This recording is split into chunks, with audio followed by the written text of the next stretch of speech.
Wow. I know, I've never talked to this guy. All right.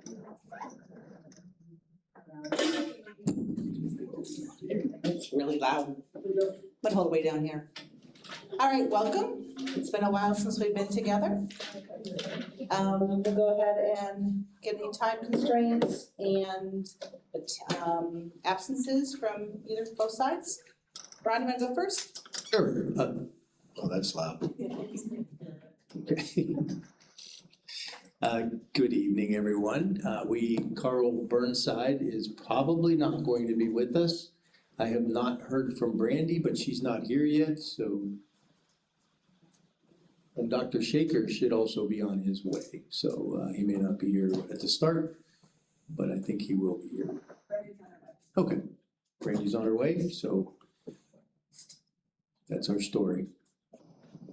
All right, so whoa, that is loud too. That's great. And hear us tonight. So we're missing Jill, and Tina is on her way. Is Jill coming? No, Jill's not gonna be here. First things we can do is, oh, sorry. I'll wait till after. Sure. Yeah, After the whole meeting? after the minute. Are we doing the Oh, minutes gotcha, first? yep. All right, so the minutes from 3/9. Any feedback on the minutes?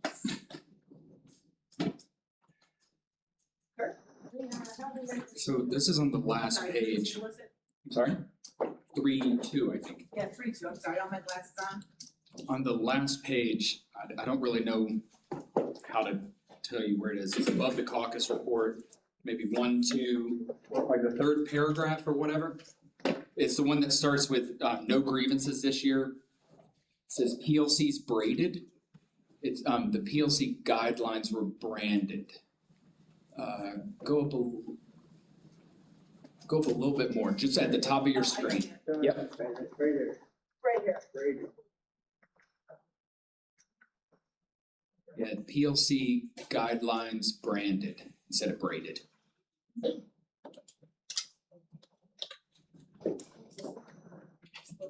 Anything else? No, okay.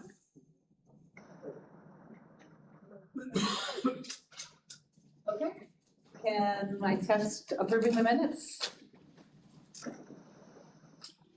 Very quick agreement, excellent. Okay, Kevin, you wanted to ask something? Okay. I'm always nice, Kurt, even when I'm not nice.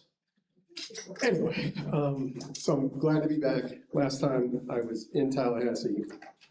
And I always like to say this, that I'm very happy that I'm not required to be in the room for stuff to happen.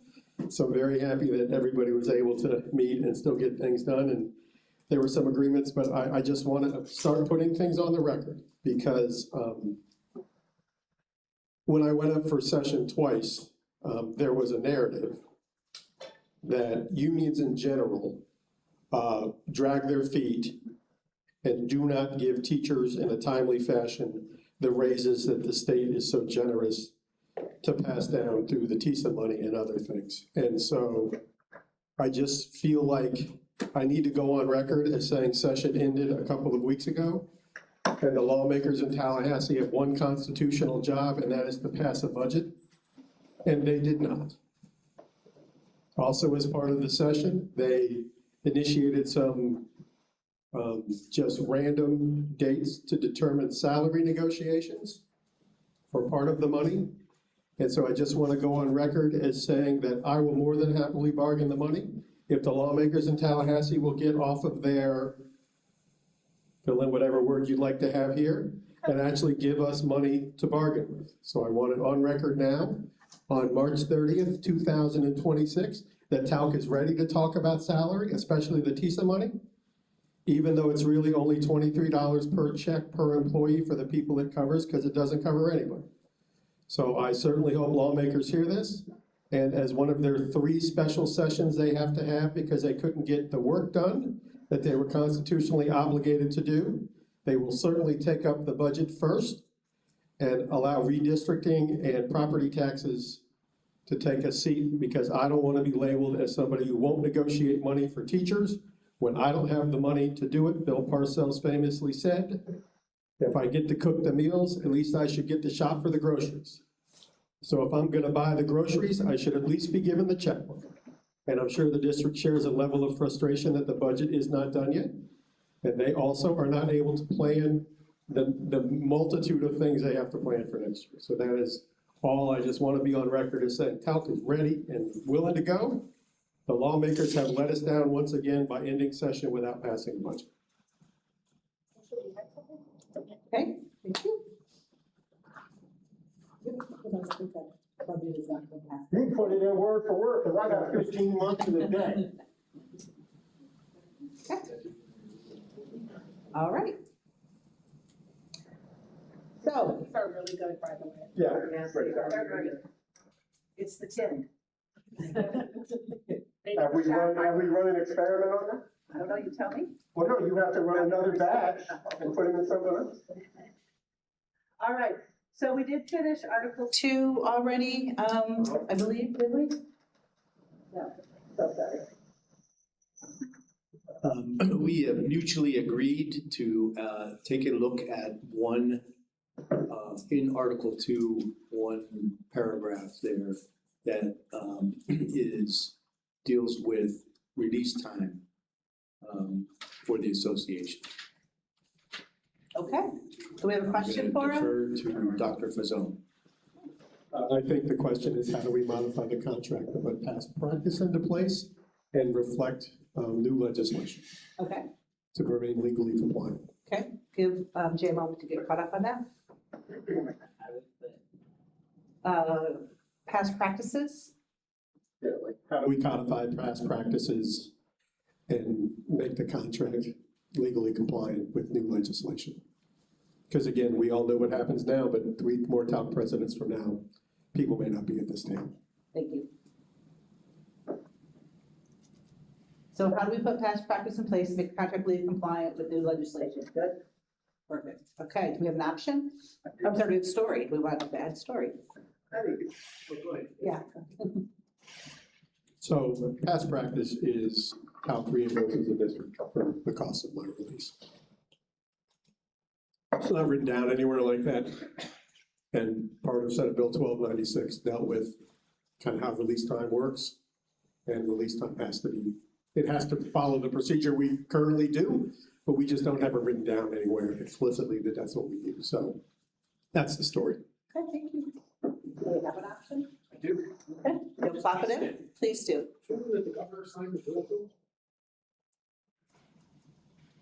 We don't have to. But either way, I want to have this in there, so there's never any confusion about who pays for it. Because when we're all not here, there might be a TALC president that goes, well, it's not the contract, we're not paying for it. And that's not fair to the district. So I at least we'll put it in there. I mean, I think in Florida it becomes law without his signature anyway. It's like the opposite of a pocket veto, but I would assume he'll sign it relatively quickly.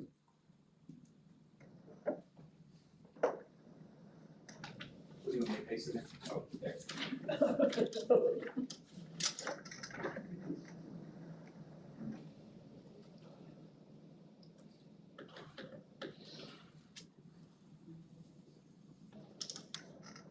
Sorry, this is already in there.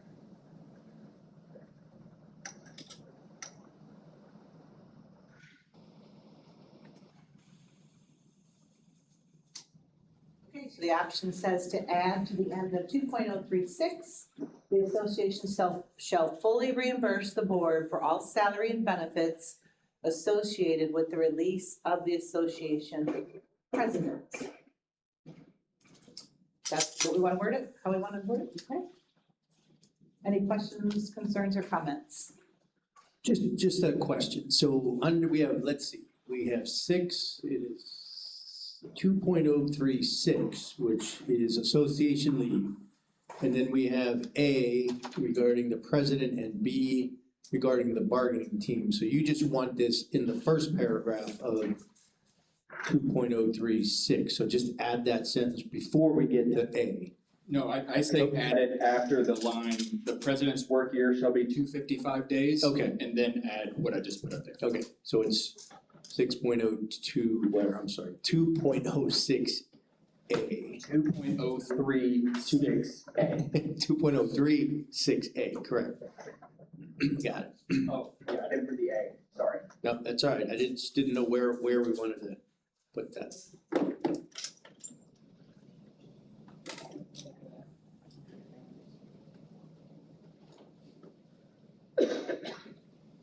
Any discussion on this?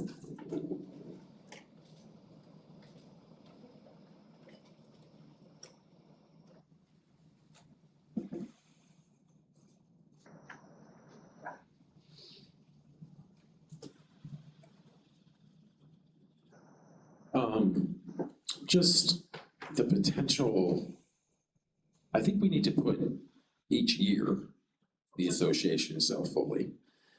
But I also think because we've had in the past,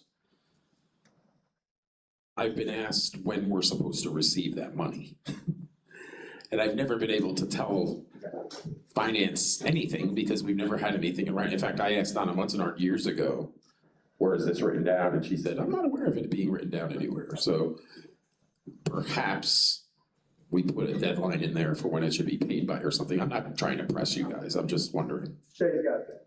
So when Linda Maxwell was here, her and I had an agreement that it was, as long as I had the bill beginning of the school year, it was paid each quarter.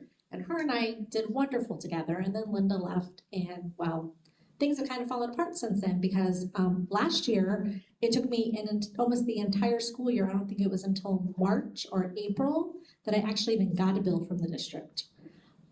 This ask for it. Yeah, we asked for it for months, till somebody figured out, oh, yeah, we need to give you a bill. This year, I did get a bill up front. The dilemma we were running into is when we don't finish bargaining by the end of the year, and we go into next year, there is always an increase that I need to pay, and then sometimes that doesn't get billed. So if we're gonna talk about timeline within payment, we also need to talk about time limit in which the bill is given to me. Because it makes it very difficult based on changes and then increases and those types of things where things get missed. And I'll defer to finance on that. I don't know if Sarah, but great points.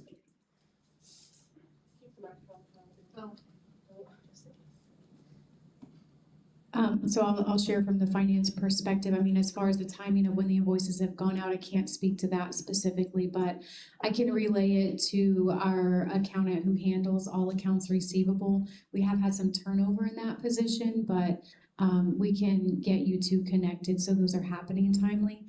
And as far as like the timeline for invoicing, I think it also depends on, like you were saying, bargaining. When are the salary increases bargained? But we could also build language in that says, you know, July of each year, finance would send you an invoice to pay for the salaries, and then any adjustments from the raises would be subsequently billed, you know, say 30 days after the increase was processed or something to that effect.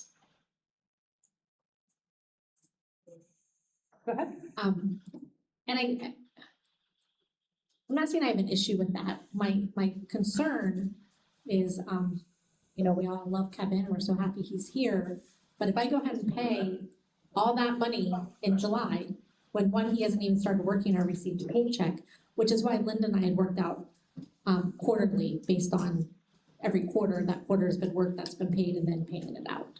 So I do kind of have a concern writing that very large check at the beginning, you know, like I said, on July 1st. Yeah, and just because we create the invoice on July doesn't mean you would have to pay it in full. If we wanted to continue the quarterly payments, that's completely acceptable too. Because I'm thinking that, based on Dodik's question, maybe he wanted this codified in the contract, so that's why I just wanted some more clarification. It's up to Ron, but labor management's fine if you guys want to have that discussion. Okay, so we'll handle this in labor management and figure out the details. I think we should add each year. Yeah, I agree. Yes. We would add each year where at. The association shall reimburse the board for all salary benefits associated with releases of the association presidents each year. We're at the beginning. Okay, each year at the very beginning. Okay, gotcha. Well, not at the very beginning, because that's July. No, I meant at the beginning of the sentence. Put each year, the association.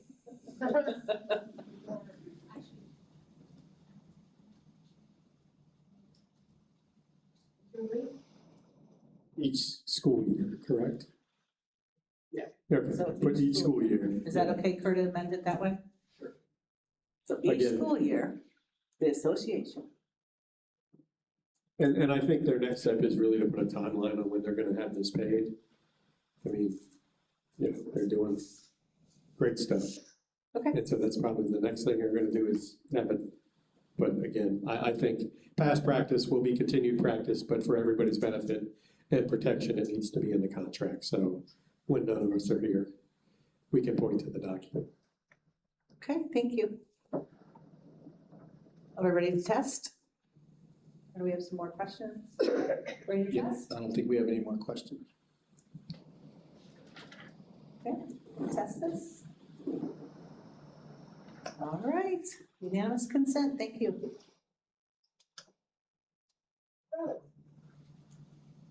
Moving on to the next question, we left off with PLCs at the last meeting and TALC had an option up here. Do we need some more discussion on this option? I believe, what was your option actually? That was TALC's option. Go ahead, Kevin. Because we're gonna move from here to other things, I think maybe it's best if we take a minute and talk about definitions. Like what common planning is, what's the other thing you called it, not common, but group planning, team planning, what a PLC is, I think, because when I hear common planning, I think sometimes other people hear what would be team planning. For me, common planning is everybody just having it second period, but group planning is everybody having it second period and be an expectation to be in the same room. So I think some of the confusion we've had historically around this is that we're not singing from the same sheet of music. And so I think maybe we should take a time to at least put some definitions down to point to people. So is that where you'd like to go now? Is to- Yeah, let's go there first in Okay. that way. Ron, are you okay with that? I'm good with that. Okay. So do you have a word or phrase you'd like to start with? Sure, let's start with common planning. And Okay. let's say, and the proposed definition is something like everybody having the same, a group of teachers, comma, possibly a subject area or grade level, comma, that has the same time. That's why I read a lot of language, that has the same time set aside for planning. So it's more of a scheduling thing. Yeah, this one is a scheduling thing. Everybody has the same time, like every English teacher has second period plan. And that's, you know, every third grade teacher has whenever the kids go to their special. That's the whatever I wanted to call it, group planning, whatever I called it. Common planning, yeah. All right. Any discussions or questions about Yeah, that? please jump in, because that was a really bad definition. Let me read here. So a group of teachers, subject area or grade level that have the same time set aside for, I would just add collaborative planning to that. No, Collaborative planning is people in the same room. They're just talking about the time frame. Some schools call common planning when they schedule them all on together. And other people have common planning where they collaborate. There's some conflict between those, what he said. Well, I think you also then have to clarify what a PLC is. We are. because I think that's, We are. and that's what, I think that's what we're trying to do, right? Well, I think we're trying to solve, I think people are expected outside of the once a week PLC to meet at the same time, in the same room, to plan together. Yes, That isn't this definition. This Right. definition is everybody has the same block of time. And maybe we don't even say teacher, maybe we just say TALC bargaining unit member, because theoretically, the psychologists get planning, the nurses get planning, everybody gets planning. And so, I mean, they're itinerant, not all in the same building, but again, this one I think is just a scheduling definition, that if we're gonna call it this, it refers to the schedule of the day. That there is just everybody, because I think because Bill, you were saying at your school, everybody in like the math department doesn't have the same planning time every day because of they're in portables for a while. And so they wouldn't be having common planning either, but there is a place where maybe all the math department has second period, and there is no expectation that they sit in a room together. So I think this just refers to the scheduling part of it. Am I explaining myself okay, Amy? You are, I'm just not sure that that's, He's not making an Yeah. option, he's just trying to get the definitions right, the same, so he's trying to do definition for common I planning. understand that, but I Yeah. may not agree with the idea. I'll let Okay. Brandon, Okay, I'll let one of the principals speak because to we might that. have definitions for something else. Never hand it on microphone, Brandy, never.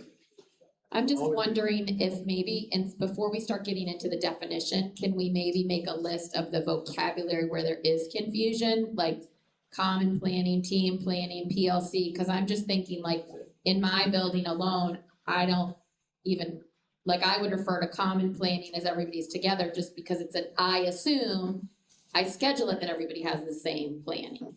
You know what I mean? So so I agree with you that that's where the confusion is happening, but that's why I'm thinking maybe if we just make a list of all the words before we get into the definitions, then we can play the matching game of, well, that fits here, and then tweak the definition, if that makes sense. That's a good idea. Ron and Rob, you guys both have your hands up, are you okay with that? No, I'm fine with, I think that's a great suggestion.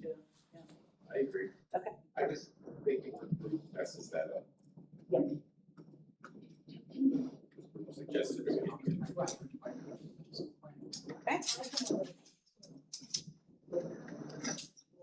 All right, so I want to give the words, or the words? I was just hearing your question, is that common planning has typically in schools been recognized as team planning, like what we were saying, a team or group. So the piece that would be missing from that particular definition has where most schools define common planning is a team of people meeting together.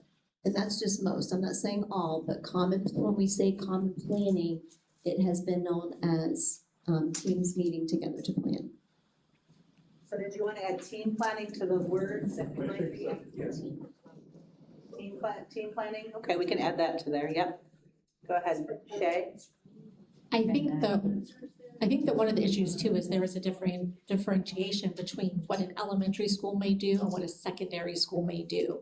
So where you may see that common planning when APCs are making master schedules where they try to schedule an entire team that has the same planning period in order to do things like PLCs and team planning.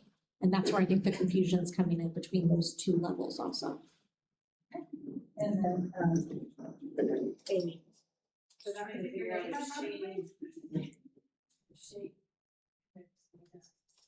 So just because teachers have common planning doesn't always mean that they're together on their planning period. And I just wanted to state that. So we have common planning, all of the ELA teachers at my school have common planning, same planning period together. But we only meet together if we need to. And it's usually the grade level teachers that meet together, not like the whole department. for the clarification, so. So we've got common planning and team planning, anything else? PLCs, what else? Individual planning. Individual planning? Collaborative planning? Just to throw another wrench in there, according to the job description, the essential job functions say plan individually, or they use the word cooperatively. So do we want to? Job description Because includes the the job word description is cooperative. part of the language.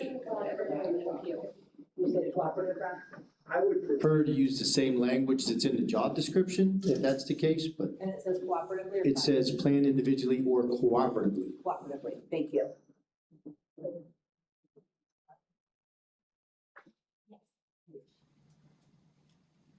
So then I Kurt? believe that collaborative and team means the same thing. So if we're going with the job description, then team planning, collaborative planning should both be called cooperative planning. Okay. Any discussion about that? said he thinks that, team planning and team planning and collaborative planning should be all called cooperative planning. Yeah. Okay? Do we want to agree on that description or definition as Kevin was putting together Well, as a term, yes. as a term? As a term. Rob?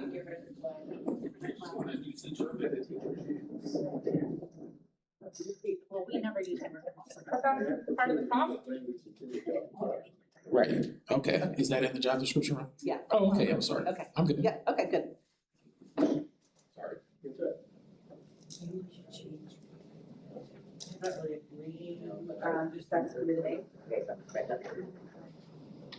So for reference purposes, we're gonna work on a definition for cooperative planning. Okay, somebody have her, Amy, did you have another question about I it? was just gonna say, why don't we change the contract to say collaborative instead of cooperative, since. That takes more work. Oh, John. That takes more work. Gotcha.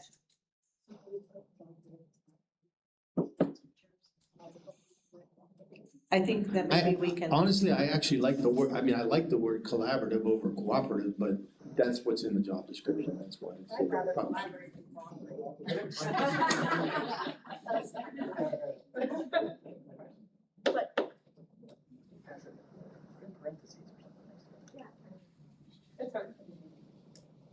Going back to something that Rob said before, which makes more sense. I don't know a teacher that uses the word cooperative planning, and not that it's not in the job description, it is, but could we just put like cooperative / collaborative, just so that we can, so everyone understands what we're trying to say? I just think we should have the one, whatever else we do, it just should be aligned with what the job description says.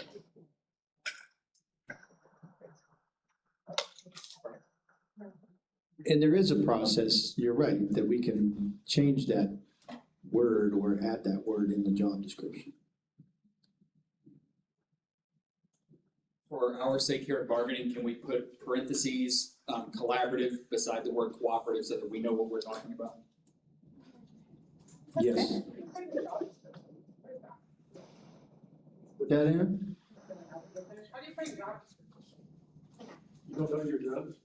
I don't know where they live. You can go to the end of the contract under instructional salary and click on the teacher job description. What line number is that? Line. all right, Touche, my friend, touche. so we've got cooperative, parenthetical, collaborative planning. We also have PLCs, common planning, and individual planning. Kevin, are you proposing that we make definitions for all 4 of these? Yes.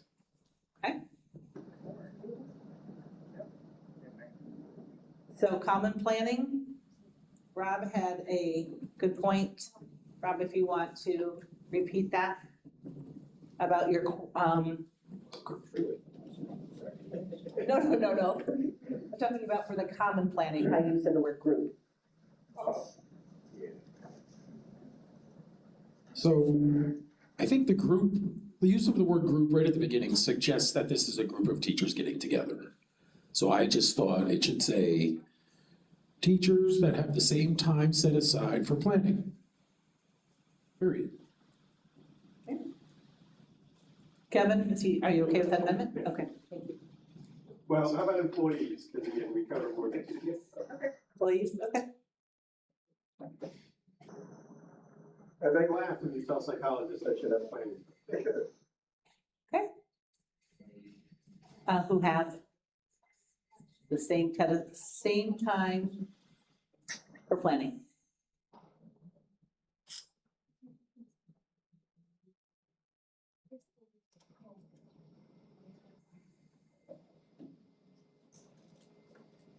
Okay. Which one do we want to do next? Brandy? Sorry, let me get you the microphone. Here we go.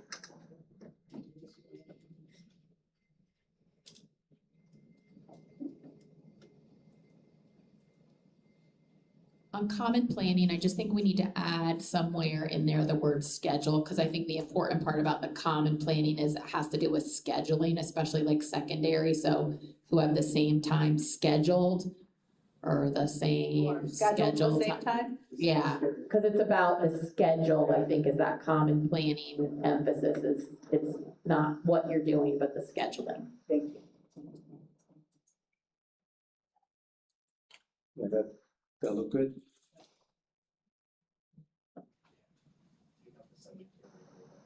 We'll take out the subject area and grade level part. Perfect.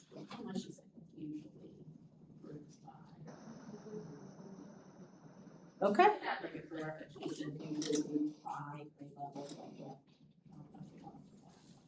Maybe we can leave it like, yeah. Okay.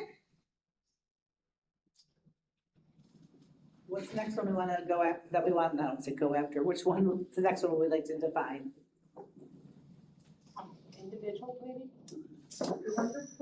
Okay. Anna? Individual planning would be defined as an individual, hold on, I got the job description.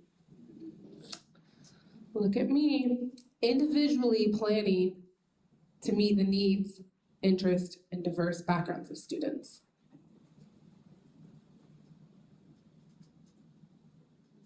Needs, keep going. Interest, diverse backgrounds, and abilities of students. I mean, it also talked about designing a program of study, but you're just planning by yourself. Thank you.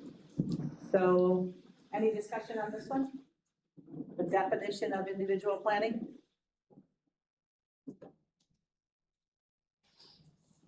I think we like it. How about, what's next one, want to do PLC or cooperative, parenthetical, collaborative planning? Kevin? So, a long time ago, in a galaxy far, far away, there were, I think, a series of guidelines that did a really good job of like defining PLC. But it's also my understanding that we are no longer using those guidelines to define PLC. Yeah, I think, Kurt, that's what you shared with me last time around. I think it was developed in 2016. Well, if it's great work, it stands the test of time. Look at the Constitution. Right.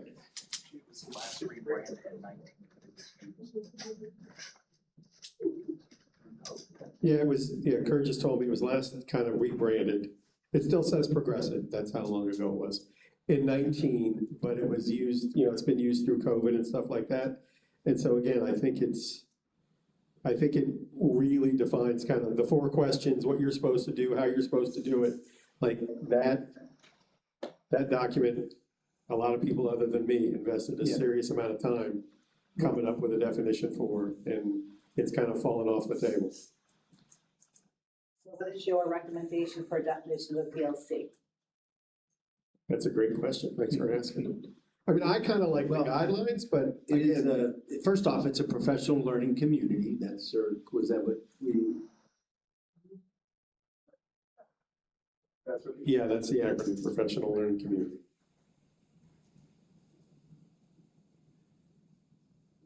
How do we want to define it? Charisse? There you go, here's the solution tree.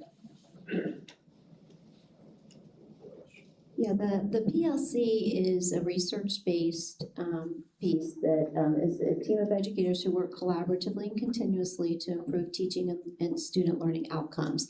And the core idea, as Kevin stated, it's surrounding 4 questions. What do we want students to learn? How will we know if they learned it? What will we do if they didn't learn it? And what will we do if they already know it, basically? And I mean, those questions could be phrased, a little bit differently each time, but it's basically surrounding those things, which deals with standards, assessments, interventions, and enrichment. It's really focusing on that, and we use data analysis to do that as well, which planning is different. So the PLC definitely has its own definitions and, you know, throughout the district, and I'm sure most of them are here that we're surrounded, we all got trained in that, in those areas. So that's the difference between a PLC and what could take place in planning. Thank you. Brandy, did you want to read that? Or do you want to email it to me and I'll file it? Okay. Solution Trees just says, an ongoing process where educators work collaboratively in recurring cycles of collective inquiry and action research to achieve better results for students. And then it does go on, there's 4 critical questions. So I don't know if we wanna actually list the questions necessarily in the definition as opposed to just saying it's collective inquiry and active action research. Are they the same questions that Sharice Same just said? Okay.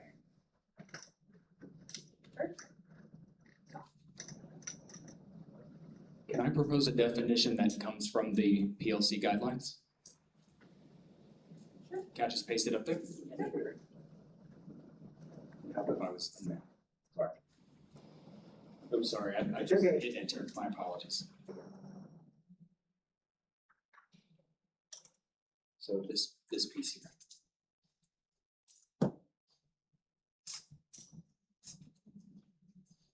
Okay, so professional learning community is a group of educators that meet regularly, share expertise, and work collaboratively to improve teaching skills and the academic performance of students. The PLC will work on answering these 4 critical questions, although not necessarily all 4 at once. What do we want the students to learn? How will we know when each student has learned it? How will we respond when students do not learn? And how will we respond when students already know what we want them to learn? Any discussion on this definition?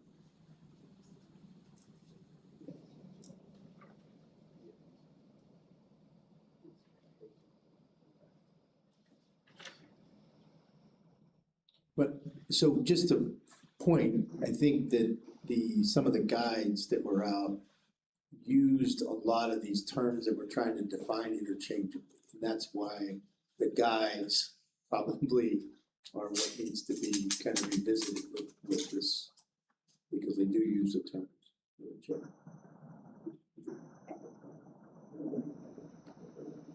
So were we good with this definition for PLC?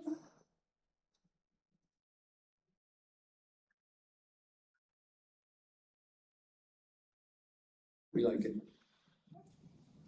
So that leaves us to cooperative/collaborative planning.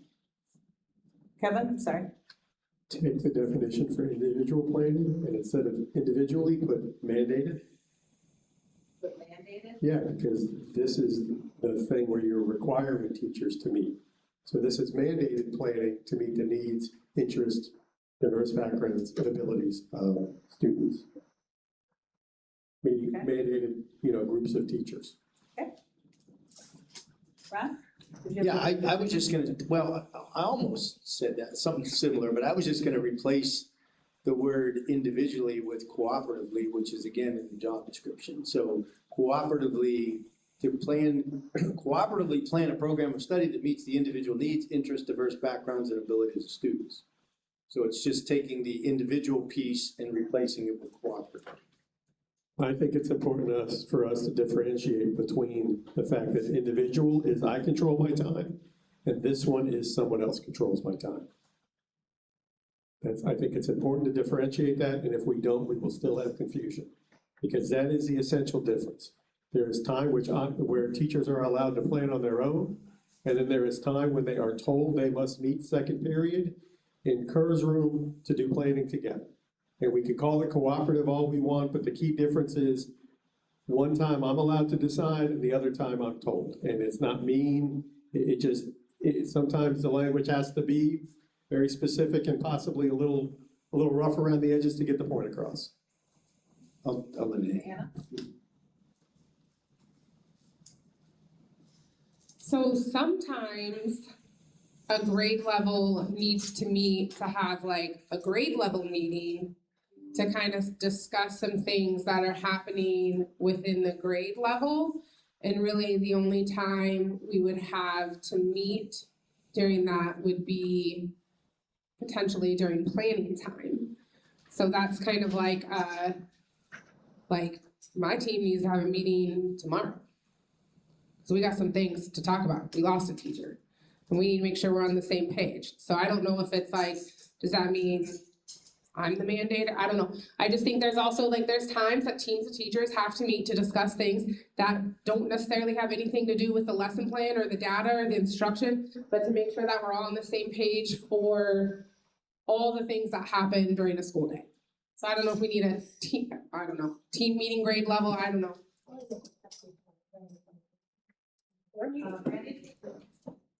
So I struggle with the mandated in front of cooperative planning. I understand completely where you're going with that, but there are times that teachers choose to meet together as a group to plan, and that would be nowhere on this then. So I think that if we even did something where it said like cooperative planning and then parentheses, like it could be mandated or it could be teacher selected.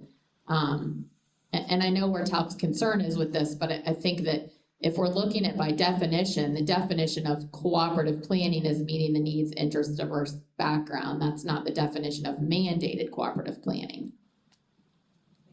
Ron, did you need to go? Okay, no, we'll go Shay and then Kevin.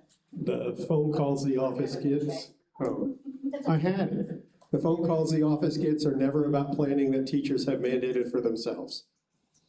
The phone calls we get in the office are only and exclusively around, we have to meet 3 times a week together by our administration.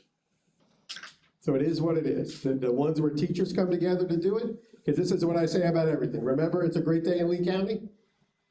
The one the superintendent never told anybody to answer the phones like that, but 100 different school sites and 19 different work sites all answered the phone like that? It is what it is. If you make it as such, it will occur naturally. Again, the phone calls the office receives are not related to, hey, a bunch of us teachers wanted to get together and plan together. I don't like that idea. It's always, hey, we've been told we have to meet 3 times out of 5 to plan together. That seems like a lot. That was what I was Shay? saying. Okay. And Brandy. I really want to talk about that. And I don't disagree with that. I guess then my understanding of what we were doing is different. My understanding was we were trying to come up with common language of what each of these things means. And so I feel like I struggle with adding that word mandated in there. I want to just put that out there that my understanding was we were going to come up with a common language. And then I think we have conversations later as to if cooperative planning is mandated or not and how much that is. But I think the language of, we were talking about, we all agreed PLC's cooperative learning, cooperative planning, individual, and then now we're putting in mandated. Ron, did you want to read that? Wait. Okay. Anna Kerr? Go ahead. So I believe that there can be 2 different types of cooperative planning. If individual planning is an individual planning for XYZ during the planning time in the contract, then cooperative planning would be a group of employees planning together. That would be the difference between individual and cooperative, if that's what the language is. I do think that there are 2 different things. We could, as a team, cooperatively agree we need to meet to discuss some things. But then there are times where you are told it's mandated cooperative planning. You guys all have, so I think that that's where the difference lies, that there are situations where cooperative learning is not up to the team to decide. It is mandated, but it still doesn't change the definition of what cooperative planning is. Cooperative planning is more than one person meeting to discuss XYZ. So what I heard you say, tell me if I'm wrong, is maybe we need to add 2 separate, or maybe we need to have 2 separate definitions. We have voluntary cooperative planning and mandated cooperative planning. So voluntary, we want to have 2 definitions. One is voluntary cooperative learning, and one is mandatory. Mandated cooperative. Mandated cooperative learning? Yeah, cooperative planning. Planning. Right. which is actually cooperative learning, but we'll go with that. Okay, Iris?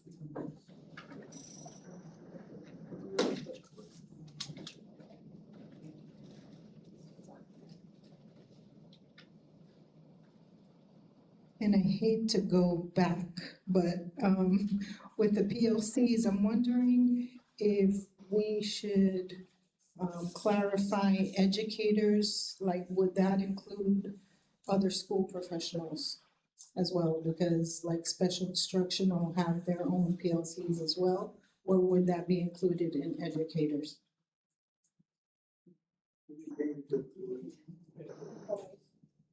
Yeah, change it to PLCs then. Employees, this says group of educators. Change it to employees. Oh. Change-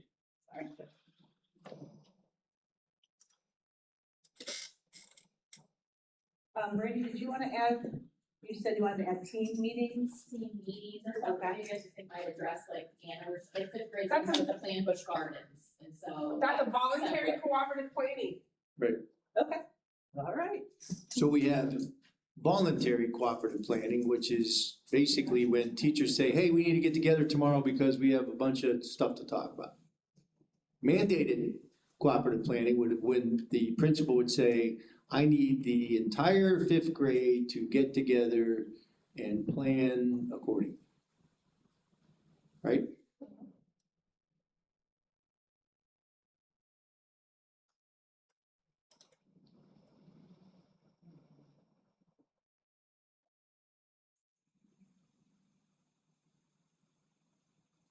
So we have some definitions of,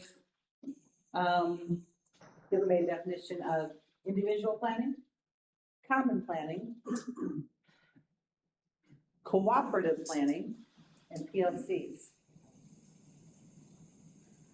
Was there anything else we needed to have any definitions for?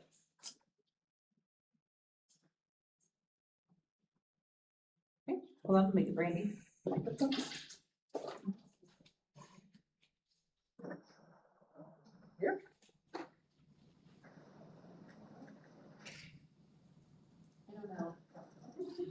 It's never on. I know, but I could have swore I saw her turn it on. I need to just learn a lesson, turn it on. I don't know, and I don't, maybe a feel from everybody else, I'm kind of still struggling with the team meeting one, and maybe it's just language in my building. When they meet about like to schedule Busch Garden stuff, or like who's got permission slips, they don't really call that cooperative planning. I think my staff tend to think of planning as like gonna have a lesson plan or plan an activity or a book study or whatever. I feel like team meeting is different, but maybe we're the exception, so if we are, then I don't wanna add it, but I just don't know if maybe that's a definition. No, I think if we're looking at again, the This is job just busy description, I work. think you have a point though, Brandy, that, so when we're talking about specifically planning about meeting the needs of students, interests, diverse backgrounds and abilities, we're really talking about lesson planning, those kinds of things. If we're talking about, I think what Anna said, and correct me if I'm wrong, Anna, I don't wanna speak for you, but there may be those meetings that not necessarily have to do with planning, right? They actually have to do with something other than planning. So I don't disagree with you, Brandy, because we do have, there's times that we have to have a team meeting to discuss whatever it is that we need to discuss. However, I was kind of looking, like what Ron said, through the lens of the job description. There's nothing really in here about having a team meeting. And then there's also not language around having a team meeting. So you could get into a situation where you could have an unruly grade level chair that's like, hey, team meeting, it's not, and there's no means to correct that or grieve that through the current language that we have. There's mandatory meetings, but that's more about the staff meetings and the faculty meetings outside of contract hours. So I was kind of, as I was trying not to use the word team meeting, because there's nothing in the contract that defines that, and so maybe that's something that we need to create parameters around to prevent the unruly team meetings. Well, I think the key there too is, right, it's voluntary, so the team meeting would always be voluntary? because if you're, So then what do you do if it's a team meeting and you have 2 people that refuse to come? And they get assigned all the tasks. yeah. Go ahead, Kevin. I think by its nature, a team meeting is voluntary because a member of the bargaining unit can't tell another member of the bargaining unit what to do. So, I mean, it is what it is. If a member of the, again, you know, leap in the net will appear, make it worthwhile and people will come, you know what I mean? And if there is an out of control one scheduling, yeah, they'll very quickly stop coming, but yeah, a bargaining unit member can't tell another one what to do, so it would have to be voluntary. Right. It's documented in the minutes, please. That's very important to us. The what? Did I say something important? I would like that documented in the minutes, please, that members of the TALC bargaining unit Yes. cannot direct other members of the TALC bargaining unit to attend meetings, to do those types of supervisory things. They're not supervisory in nature.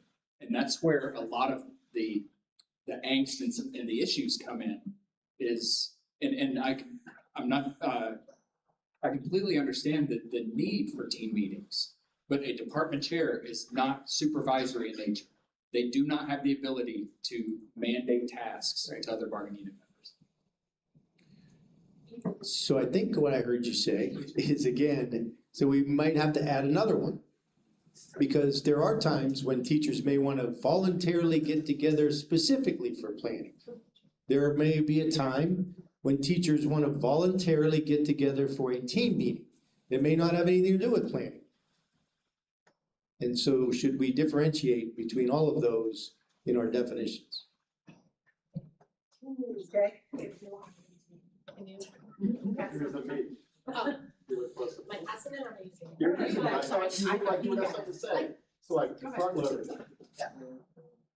Ron, simple answer is no. We're really getting in the weeds here with all of this, and it comes from one problem, is that teachers don't feel like they're getting enough planning time that is owed to them. So because there are team meetings, there are collaborative meetings, there are individual planning, there's PLCs. I mean, that's really where all this is coming from because of all the complaints that TALC gets. Because one school may have, like, I'll use my school for example. We do our stuff after school. We stay late on a certain day and we do all these, different things that we need to get done. And then they have their one PLC a week, which the team gets to figure out. But another school might have, if you're ESC and you deal with reading, you could have an ESC PLC that week. You could have, then they might call another meeting that's, the grade level meeting, and we're eating into teachers' planning time. And that's where all of this is coming from. So I think at this point, we need to stop where we're at and we need to figure out where these all fit in so that the teachers can actually do their job in the best interest of students and plan together and do those types of things, but also preserve that planning time for them to do all the other tasks that they have to do throughout the day. Thank you for that point, Shay. It was brought up by TALC that they wanted to make the definitions before we got into the PLC language. So do we want, so I guess TALC can decide, do you want to stop here where we're at? And I'm fine with that, Shay. I don't disagree with that. I just think there's interchangeable terms that can cause us some angst that we need to figure out the difference. So do you guys want to continue on? Do we want to stop? What do we want to do there?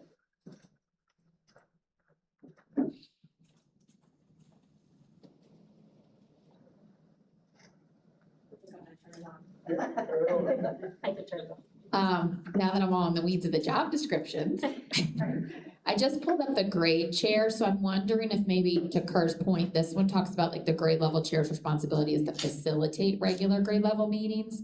So I'm wondering if maybe somewhere in that language, when he was talking about like that, one bargaining unit can't oversee, like, so their responsibility as the grade chair is to facilitate regular grade level meetings, serve as the liaison, facilitate regular department meetings. So maybe somehow we can incorporate the facilitate language as opposed to oversee or mandate. Yes, but I heard my valve, my phone's over there. Oh, Brandy, how did you want that to fit into Kerr's thing? Guess I'm not sure.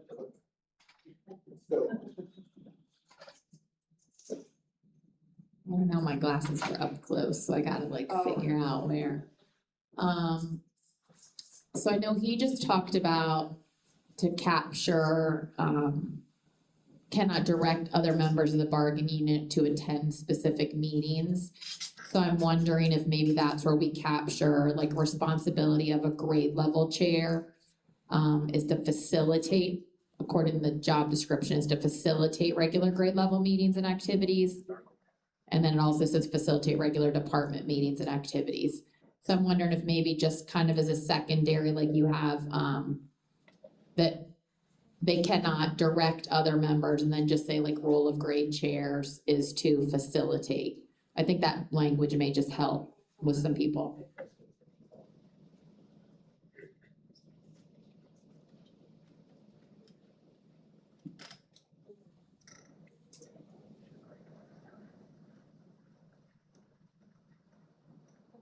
That, I didn't intend that to be a definition, that just was something I wanted in the minutes.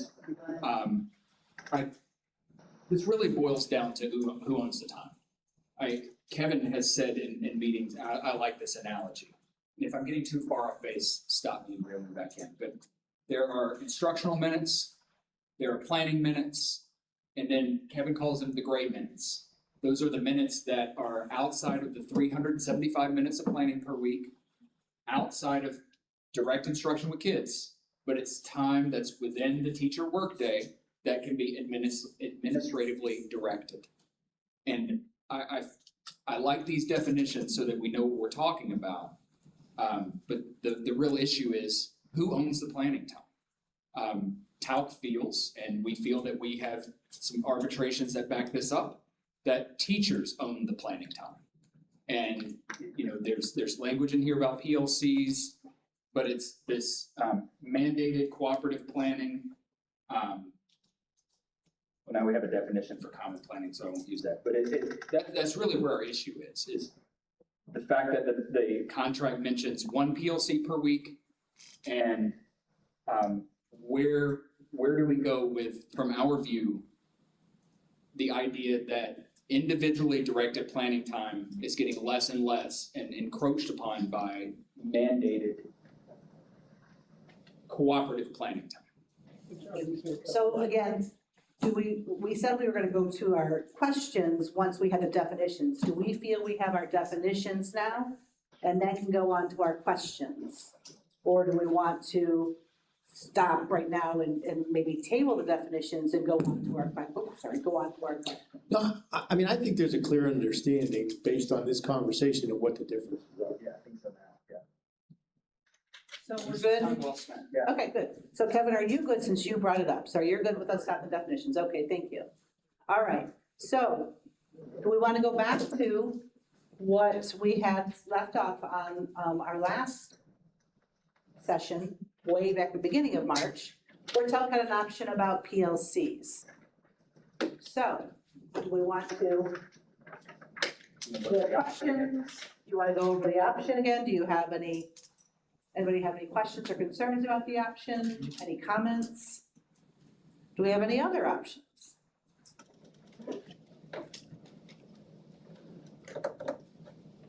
I'll let Kevin go first. Did we need to further clarify anything, or? Oh, Kerr was, it actually was Kerr, I'm sorry. Yeah. Kerr, and I'm sorry, Kerr, because I Kevin can't, Kerr. is it the underlined part that you guys added? Yeah. Thank you. So, That's what I remember. I mean, honestly, I think the language as it stands is quite clear.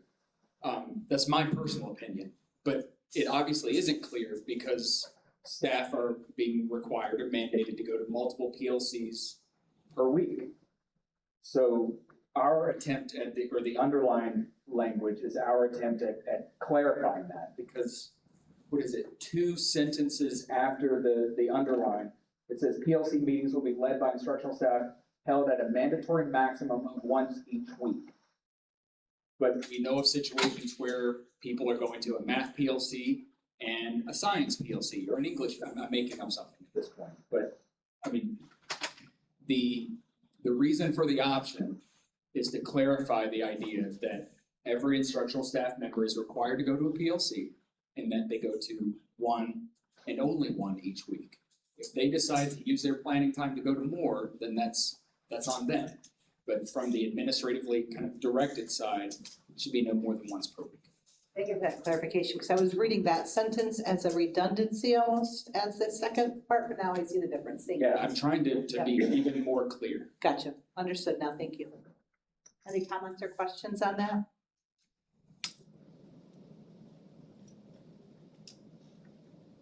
Okay. Anna?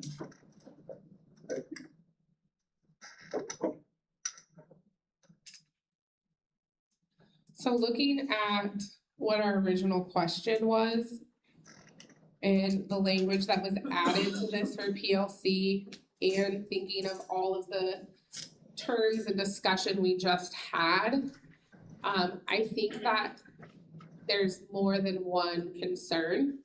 That's not just around PLCs, because I hear what Kerr just said.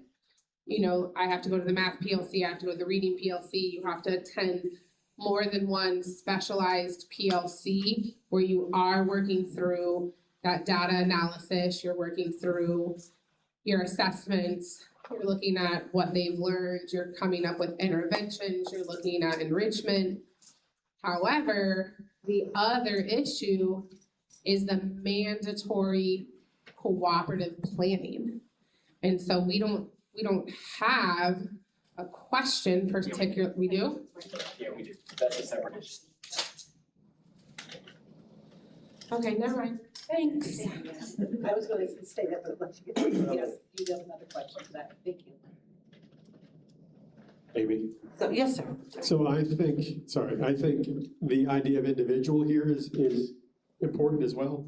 There was an elementary school principal who's no longer with the district, but he would have, for his 2 meetings a month, he would have like an everybody meeting, and then he would do like grade level meetings, right? So K to 2, 3 to 5, and there would be like 3 meetings mandated a month. And so the staff would call me and say, but that's 3 meetings a month. And my response was always, well, how many are you expected to attend? Well, I'm expected to attend 2. Cool.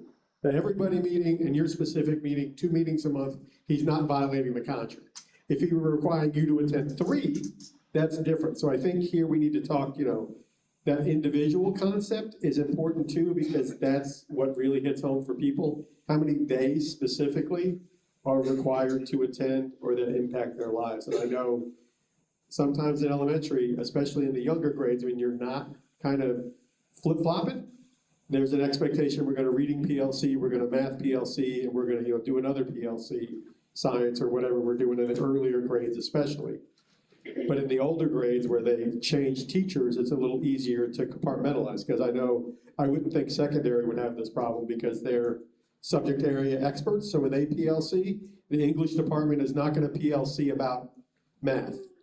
Now the ESE teacher may be pulled into things because they may have multiple subjects. But again, I think the individual portion of this is kind of the important kind of crux of the matter, how many each person is required to do. Thank you for that clarification. Questions or comments? Do we have any? So we're still on the PLC. We're still on Yes, okay, PLCs, okay. yes, yeah. So we have an option. Okay. I'll present that, I'll paste it in here.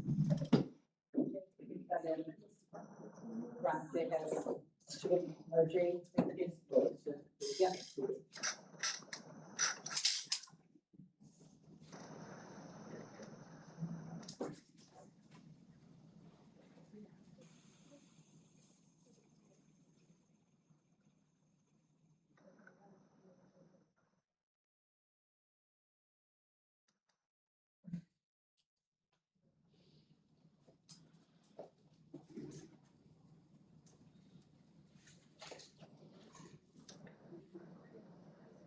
It's in there, right? Right there. That's it, okay. Option 2, oh, so we have another option. So the district option would include then that the piece where an instructional staff member may be required to attend more than one mandatory PLC meeting per week if they are assigned to multiple grade levels or subject areas. Instructional staff member may request to be excused if there are multiple meetings per week. So we have 2 options now. We have Kerr's option where It's a maximum of 1 per employee. Regardless whether they're scheduled on different subject areas or grade levels. District has an option where it's a mandatory maximum of 1 each week for each. They may be required to attend more than 1 mandatory PLC meeting per week if they are assigned to multiple grade levels or subject areas, and they may request to be excused if there are multiple meetings per week. I need to know what that looks like. Okay. Ron?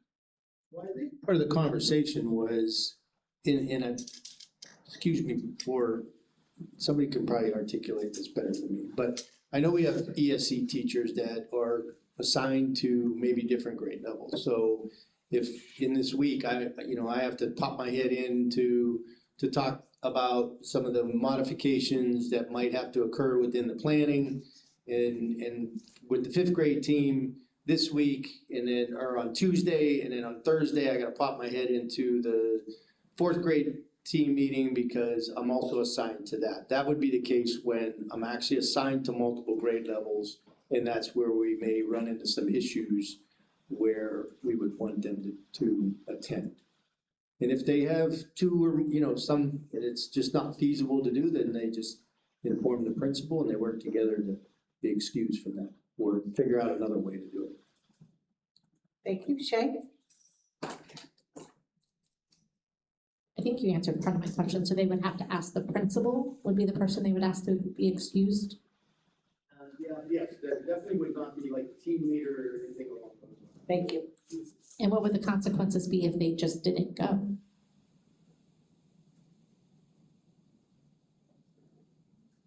If, according to this language, it says they may be required to attend more than 1. So this would be a requirement. So then my next question is, if they, We have Kevin who would ask. She can. She go, okay, thank you. so then, let's just say, Not really excused. and I mean, ESC is a great thing because that you're referencing, because that's, probably one of the people that happens to the most. But let's say that this person maybe had to go to 3 that week and then wasn't able to get their planning time. Would they be compensated for their planning time that they're losing? No, I think that's a good example of when I go to the principal and say, hey, do you realize that I'd be required to attend 3 meetings this week, 3 different days, I'll never have enough time. Okay, Kevin and then Tina.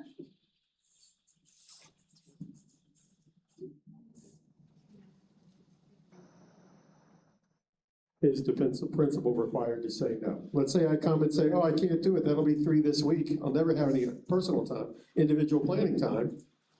Can the principal say, no, too bad, you gotta go, under this language? So yes. Yes, absolutely.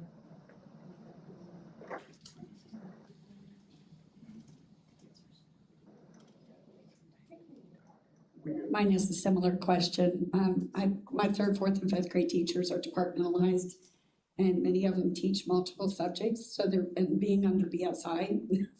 We have PLCs, collaborative planning, common planning. We've got it all. So some of my teachers are getting a half to 1 individual planning a week. So I'm worried about, like, if you're requiring them to go to 2, 3, and 4 of them a week, they're giving 1 individual planning a week, and that's not enough time to get their own work done. And secondly, I want some clarification on how often they need to ask the principal. Do they need to ask for each meeting they need to miss? Do they need 1 time at the beginning of school year? How often does this need to happen, please? Thank you. Did you guys? I thought I heard somebody. Over here. No? Oh, okay. That's not allowed. Yes, they are. Okay. Yeah, I mean, in the interest-based process, then we would have the conversations about what that specifically looked like. Conceptually, what I'm hearing, what I keep hearing is there are times, especially it was brought up, I think the last time, that we do have ESC people that might be assigned to multiple grade levels. They, may have a role in that, in the PLC piece. So what are we teaching? How are we gonna know if the students got it? And then probably in that conversation there is for students that might have some special needs, how is that different from everybody else's deal that's going on? So they may be required to be a part of that conversation, trying to, and then put something in place that gives the teacher an option to say, wait a minute, I only have one day of planning to myself this week. I can't do that. Like, that's gotta be a problem to be able to go to the principal and say, I need to be excused. How often do they request that? I don't know, what do you think? I mean, you're the ones who deal with that on a regular basis, that would be part of the interest-based process.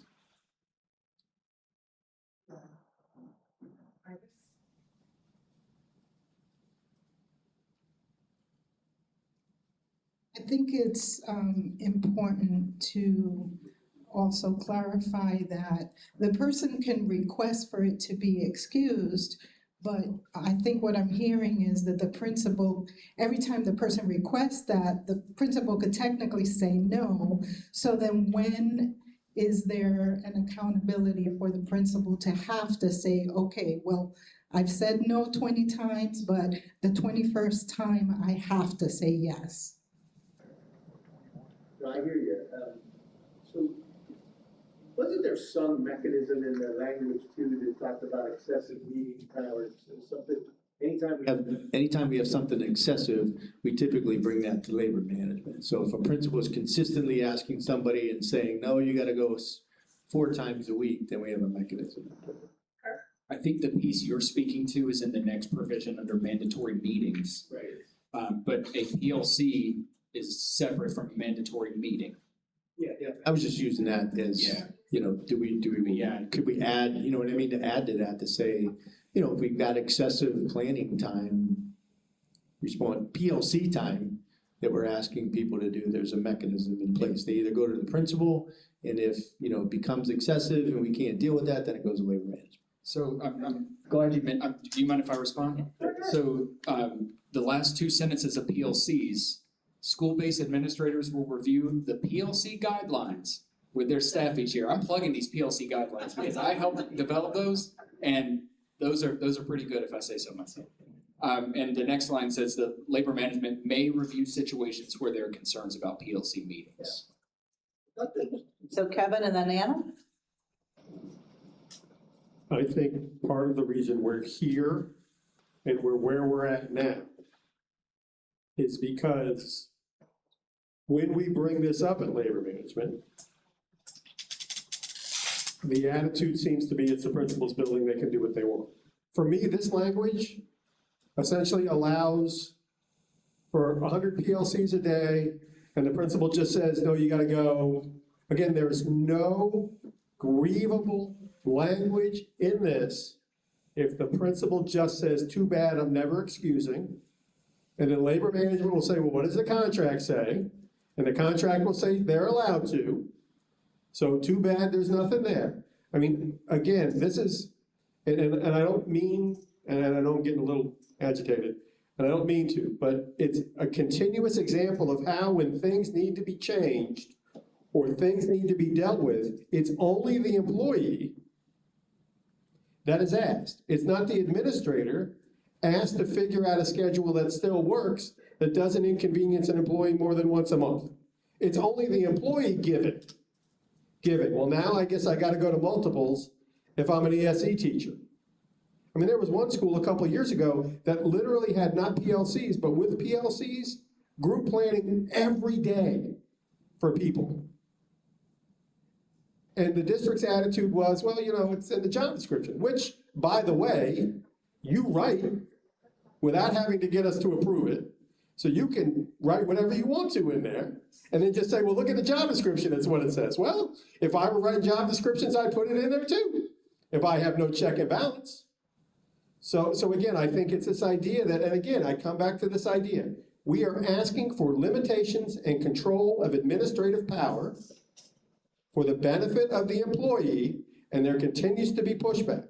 Pushback on dress code, pushback on this, pushback on any instance where we push, it appears, a little bit for the rights of the employees, in general, administration in the district doesn't want to hear it and wants to have language like this, which, to be honest with you, is unenforceable, because the ability, well, it's like we did our visitation things. We agreed on rules at labor management.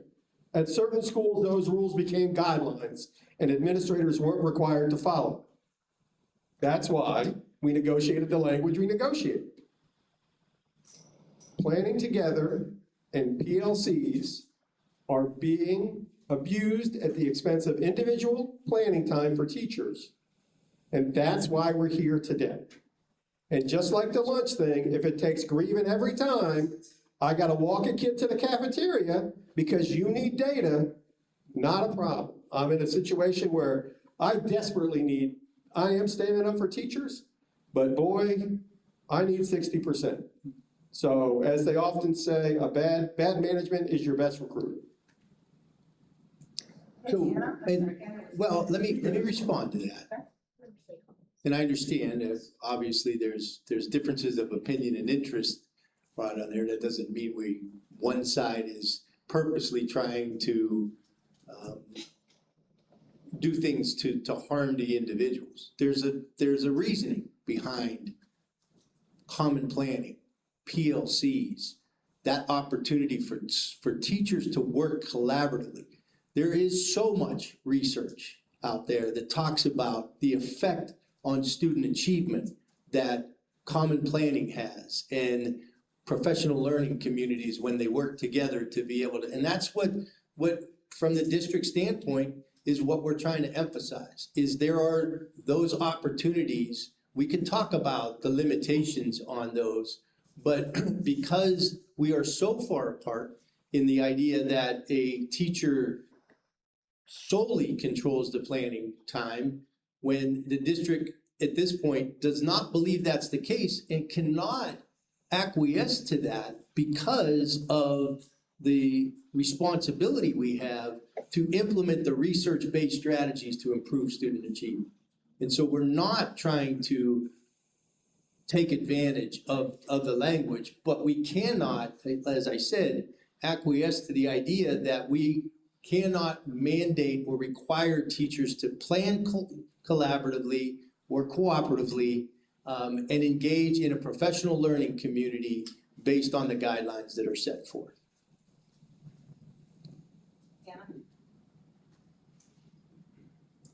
I just wanted to point out that the job description for an ESE teacher, they don't have to plan individually or cooperatively, they just have to plan and conduct. So that's something, thinking of, I have an ESE teacher that I have a student on access points, and it's essential that me and this ESE teacher are discussing how we're modifying the student's learning. But when you look at the job description, that individual and cooperative are not even in their job description, but they are for a classroom teacher.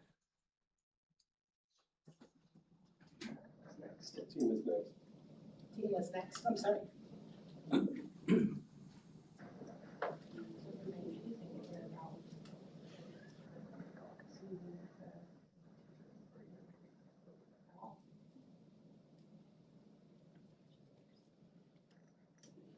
I'm going to try and be as polite as I can about this, but I'm also a little disturbed on the fact that I have a whole building full of teachers who just don't get enough individual planning time. And we're not saying that we want every day, every minute of our planning to be individualized. I don't believe that's what our side is saying or our team is saying. I think we need to be able to meet in the middle somewhere. We realize that we need to have PLCs. We realize we need to collaborate. We get this. But when it is put into writing, and to me, I agree, there's no limitation on that part of having an administrator say, you're right, you have met 3 times, but I need you to go to this one next week, or how about you go to the 3 meetings this week and I'll give you, with some compensation at the end of the day, stay 30 minutes later, whatever. There has to be some meeting in the middle so teachers get this individual time because they're drowning as it is. But we have to remember that both are necessary, both are needed, we get that. But there has to be some compromise. It's not gonna be all individual, but it should not all be administratively driven as well. Thank you. Kevin? So if we said here that you may be required to attend 2 PLC meetings because of your multiple, that places a limitation again on that? Sorry, Kevin? Yeah, so. Options on the table. So again, I believe that if people see it as fruitful, it will happen. This really, to me, and I'm gonna say a couple of things that aren't nice. It stinks of the nanny state, which is we know better. Hold on, and we're we gonna will- assume good intentions. But I'm right, but I'm previewing what I'm saying. I'm saying it out We're gonna loud. assume good intentions. It, to me, kind of smells of the nanny state, which is I know what's best and you will do as I say. And it also kind of reminds me of a stupid little Chotsky thing I once said that says, beatings will continue until morale improves. So PLCs will continue to be mandated as we see fit forever until things improve. Again, this is, if things are good and people see value in them, and I generally believe overall there is value in PLCs, and I also believe there is value in every once in a while, the third grade team getting together and planning as a group. I see the value in it. The problem is the mandating of it and the frequency of it, and that's the problem. And really, it really, to me, looks like the idea that we have all this research and we know everything, and this is what we need to do. And you know, education has existed and has been good and great before PLCs. PLCs may go away and it will be great again. I just, when forced, they are not done with authenticity, they are not respected. When forced, generally speaking, you don't get the best results. Thank you. And From did you what- want to respond? Yeah, I mean, from what, even the conversations tonight at this table is that the majority of our teachers prefer to engage in those activities when they can. They see the value of the common plan, they see the value of the PLC. I've heard from multiple principals too, that there are some people that just don't go. And so I agree, we're not trying to say we have unlimited control.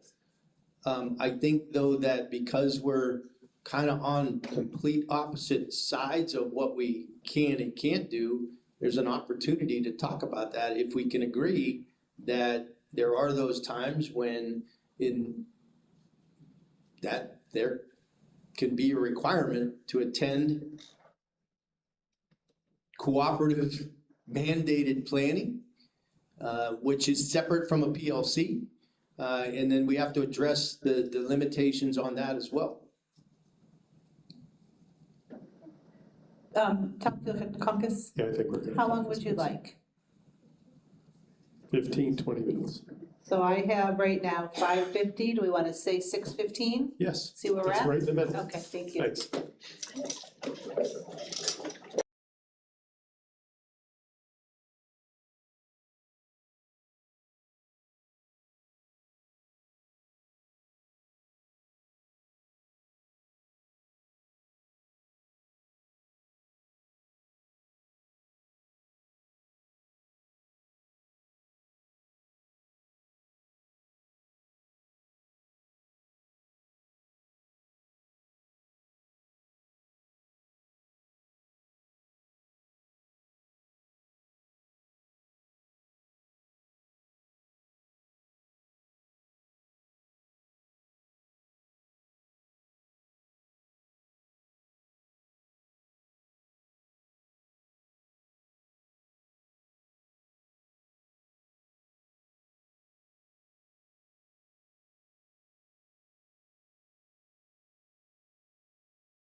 burnt down, but we're back. Tell you guys called the caucus.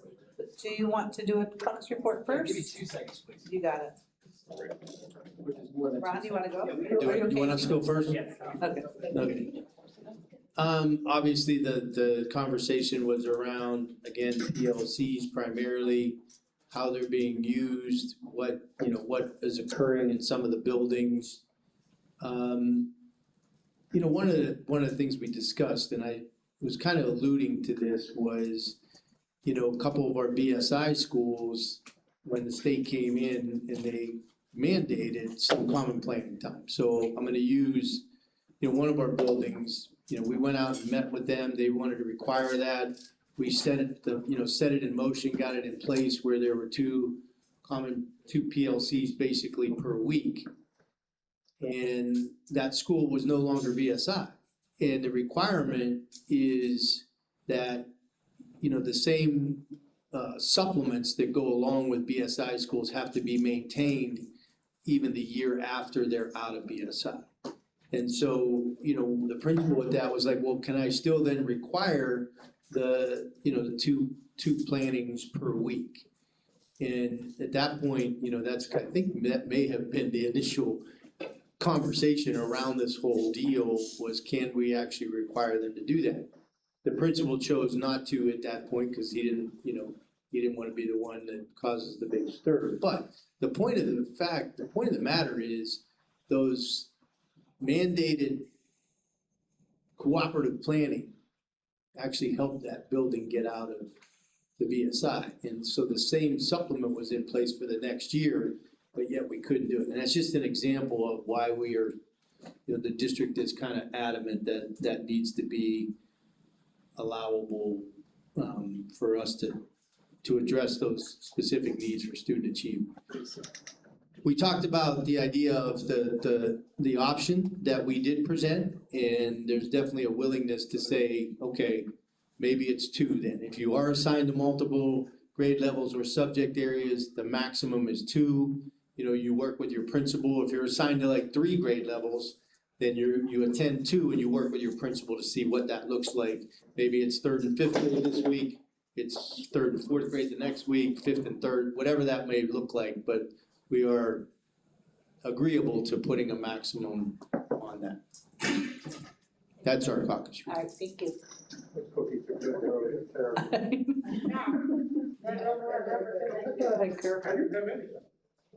So, kind of in the nature of interest-based bargaining, we try to avoid grievances and avoid ultimately arbitrating issues. And as I said before, we believe the contract language is very clear. No more than 1 PLC per week. And the district's option, we feel doesn't fix that issue.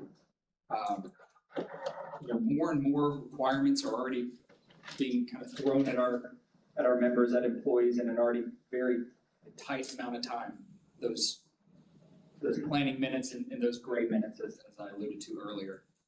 And requiring folks to ask permission from their administrator, that part's problematic. Many folks fear retaliation, and retaliation comes in many forms. There's a board-imposed incentive where the administrator gets to choose what class you teach, what grade level you teach, and that determines whether you get extra bonus dollars or not. Many folks in the district, what is it, like 80% are annual contract. So annual contract teachers fear retaliation not being renewed the next year. So we feel that the option number 2 doesn't really get at the heart of the issue that we're trying to solve. So I guess I would like to propose that we maybe table the discussion where we are for right now and move on to kind of the tangential issue of planning time and things being scheduled for folks during their planning time, and see if maybe we can get to some sort of resolution. Okay. the district, I'm sorry, is management okay with tabling this for now?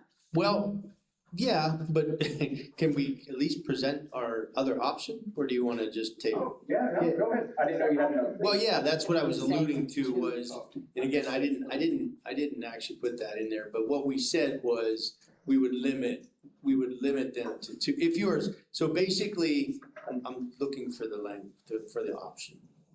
I'm scrolling, no, you're good. Jay will put it up here and you just want to say Yeah. limited to two. So the mandatory maximum, an instructional staff member may be required to attend 2 mandatory PLC meetings per week if they are assigned to multiple grade levels or subject areas.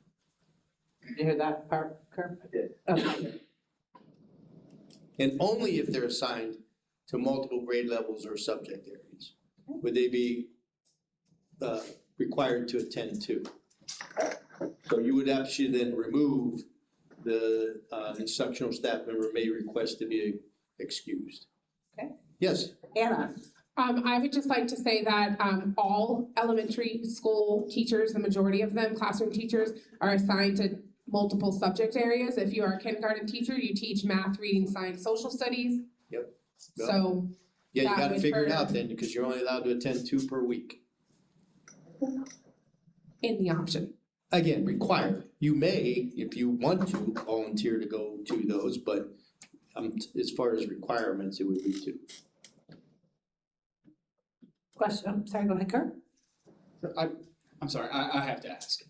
The fact that this option limits to 2, does the district feel that the language as it currently reads is the way that we read it, that it currently only limits to 1 per week? That's what it says. Yeah, that's what we said. I mean, again, that's what we said from the beginning. Okay. But what So then you the said places was. so then the places where. Yeah. I mean, we had comments here at this table, folks being required, ESE teachers required to attend 2. That violates the collective bargaining agreement as it's currently written, then, correct? I would think that according to the contract language that we have in place right now, that would be a problem. All right, cool, thank you.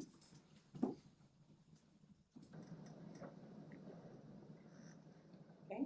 So where do we want to go? Do we want to table? Do you want to test? I don't think we're ready to test anything. Yeah, right. I don't know about that, but.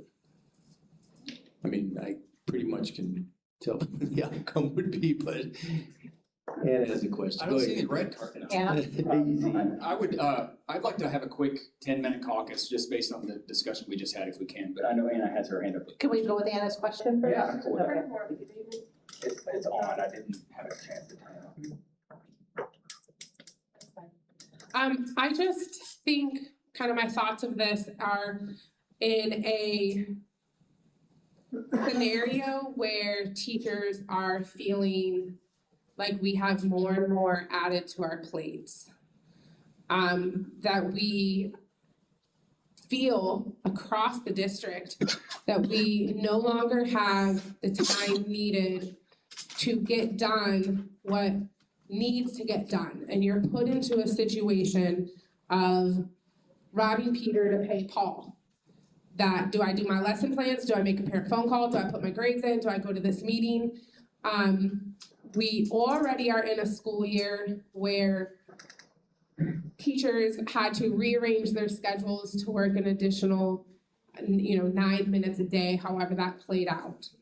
For them to sit at this table, is that right?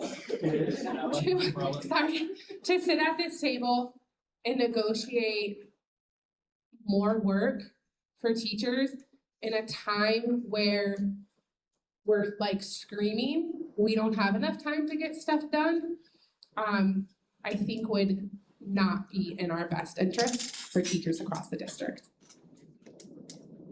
Thank you. Kurt, you guys look 10-minute caucus? Yes, please. Are you all gonna caucus? No? Okay. So 6:51? Is that good, Kurt, or do you think it'd be longer? Okay.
So we just had a quick caucus, and, you know, like I said before, I think, I mean, it's 6:49, we've got 40 minutes left.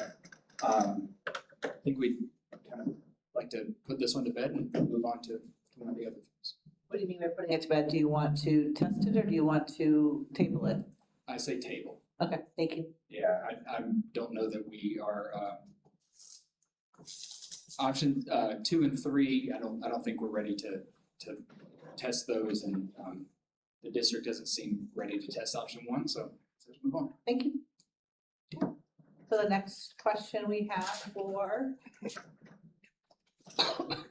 Article 7 is, Skip planning, you wanna go back to that one? did we skip planning? I thought, Yeah, I asked to skip it at the last. okay. So, planning question. How do we protect teachers' contractual planning time as meaningful, teacher-directed time free from administrative encroachment, while ensuring the district can meet legal obligations and provide structured opportunities for required meetings and collaboration? Okay, do you want to go first with some stories? Yeah. Taylor does. Well, I'm not in the class. Okay, so how do we protect teachers' contractual planning time? So, this school year, I have had to make a decision to voluntarily give up my planning time in order to attend meetings. And I was put in this position because I really felt like I didn't have a choice. Let me see where I was doing my math at. So, in the third quarter alone, so let me paint the scene. ELA teacher, 2 90-minute reading blocks a day, times 5 days a week. I have been pulled out of my reading block for a total of 11 hours and 45 minutes in the third quarter alone. As a third grade reading ELA teacher with a mandatory retention year. That means my students have lost with a certified classroom teacher teaching the instruction in the third quarter, 11 hours and 45 minutes of me in the classroom. If I did not give up my planning time, that number would have gone up to 13, 14, 15 hours in the third quarter alone. And so now I'm in a situation where now I have less planning time, whether individual or cooperative. Really, it's my individual time that I have to give up.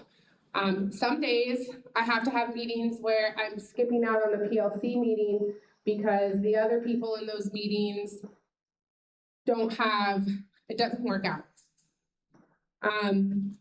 With that also, there is a cooperative learning opportunity to where the way that it was explained to me is that the district decided to support third grade reading, which is fantastic. However, that means every Tuesday I have to meet with the North Regional Literacy Coach that comes in and plans with the ELA team. However, the other ELA teacher was on maternity leave, and now that teacher is gone. So really, it's me explaining everything I'm doing to someone wonderful lady, I love her. However, it's mandated. I have to do it every Tuesday. She comes in, I have to meet with her, I have to talk to her, explain to her what I'm doing. So that leaves very limited time. I'm sorry, The North Region Literacy Coach, because they decided the district is supporting third grade ELA this year.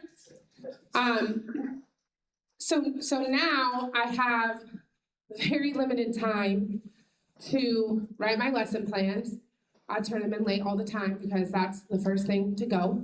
They're done, they're just not in the right folder in the drive.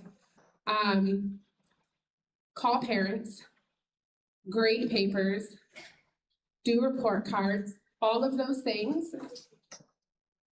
I do my ESC certification, and I come to school an hour early every day. So really it comes into how do I get all of those minutes to do what I really want to do. I really want to look at the data. I really want to make sure that I'm differentiating instruction. I really want to make sure that I'm planning and utilizing the most of my time in the classroom because I'm pulled out of the classroom at least every Friday.